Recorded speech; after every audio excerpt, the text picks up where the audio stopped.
नमस्कार दर्शकों, मैं पूनम और आप देख रहे हैं विस्तार भारत। देखिए, लगातार शंकराचार्य का जो मुद्दा है उसमें नए नए मोड़ आते हुए नजर आ रहे हैं। जिस तरीके से आपने देखा कि शंकराचार्य अभिमुक्तेश्वरानंद सरस्वती पर एफआईआर हो गई, उसके बाद एक क्लू जो निकल कर आया कि एक व्यक्ति जो शाहजहांपुर का रहने वाला है, वो खुद को ये कहता है कि जो आशुतोष पांडे हैं, जिसके द्वारा ये एफआईआर दर्ज की गई है, उसने उस पर दबाव डाला कि आप अपनी बच्ची का नाम लेकर शंकराचार्य पर आरोप लगाइए। इसके बाद एक दूसरा क्लू निकल कर आता है कि शंकराचार्य जब प्रेस कॉन्फ्रेंस कर रहे होते हैं तो उन्होंने एक तस्वीर दिखाई।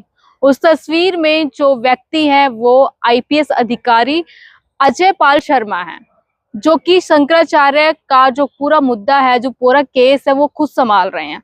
और आशुतोष पांडे हैं, लगातार जिस तरीके से शंकराचार्य पे एफआईआर करवाते हैं, लेकिन वो खुद हिस्ट्री सीटर हैं। उनके खिलाफ 21 मुकदमे हैं और कहीं ना कहीं जिस तरीके का उनका पिछला वो व्यवहार रहा है, उससे ये साबित होता है कि वो कहीं ना कहीं एक दोषी भी हैं। लेकिन उनके साथ एक अधिकारी, आईपीएस अधिकारी की जो तस्वीर वायरल होती है, उससे ये साफ हो जाता है कि स्वामी अभिमुक्तेश्वरानंद सरस्वती पर जो मुकदमा दर्ज किया गया है वो सरासर साजिश के तहत है। हालांकि आपको बता दें कि शंकराचार्य का कहना है कि जिस तरीके से योगी सरकार और यूपी पुलिस मेरे ऊपर गलत मुकदमे और गलत तरीके से व्यवहार कर रही है, उससे कहीं ना कहीं देश के तमाम लोग आहत हैं। क्योंकि आपने देखा कि शंकराचार्य के समर्थन में काफी लोग उतर आए हैं, क्योंकि लोगों का मानना है योगी सरकार जो राजनीति करती है करती रहे, लेकिन जब धर्म पर, कहीं ना कहीं सनातन पर राजनीति की जाती है तो उससे लोगों की आस्था आहत होती है। जिस तरीके से पोक्सो एक्ट में स्वामी अभिमुक्तेश्वरानंद सरस्वती पर एफआईआर की गई है, कहा यह जाता है और तय भी होता है कि इसमें गिरफ्तारी तय होती है, लेकिन अभी तक गिरफ्तारी तो नहीं हुई है।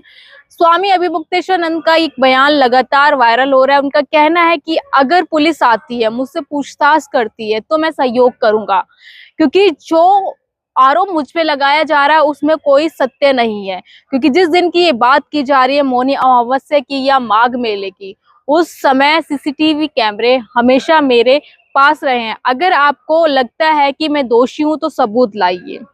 देखिए, जिस तरीके से लगातार शंकराचार्य वर्सेस योगी आदित्यनाथ की जो लड़ाई है वो अब लंबी खिंचती हुई नजर आ रही है। और उत्तर प्रदेश में 2027 में चुनाव है। ब्राह्मण समाज जो लगातार बीजेपी को जिताता रहा, जो लगातार धर्म की बात करता है, वो कहीं ना कहीं खुद को ठगा हुआ महसूस भी कर रहा है। क्योंकि जिस तरीके से योगी सरकार सनातन धर्म के गुरु को इस तरीके से कहना और इस तरीके से उनकी निंदा करना, उन पे एफआईआर करवाना, वो कहीं ना कहीं ये दिखाता है कि योगी सरकार राजनीति में धर्म को शामिल कर रहे हैं। लेकिन देखिए, जिस तरीके से अब ये दो क्लू सामने आए हैं, पहला वो व्यक्ति जो ये बयान देता है कि मेरे को जबरदस्ती गवाही देने के लिए बोला, लेकिन उसने ये काम नहीं किया, और दूसरा वो तस्वीर, उससे ये साफ साफ तय हो जाता है कि शंकराचार्य पे एफआईआर एक साजिश है। लेकिन अभी तक पुलिस की तरफ से कोई बयान नहीं आया। जो अजय पाल शर्मा जो अधिकारी हैं, जो आईपीएस अधिकारी, उनके साथ आशुतोष पांडे की जो तस्वीर है, उसने कहीं ना कहीं अभी इस लड़ाई में एक नया मोड़ दे दिया है। क्योंकि आप खुद सोचिए कि एक आरोपी और एक वो व्यक्ति जो केस को संभाल रहा है, दोनों एक साथ, कहीं ना कहीं साजिश का तो पार्ट है ही। लेकिन अब ये देखना होगा कि शंकराचार्य की गिरफ्तारी होगी या नहीं, या ये मुद्दा यहीं थम जाएगा।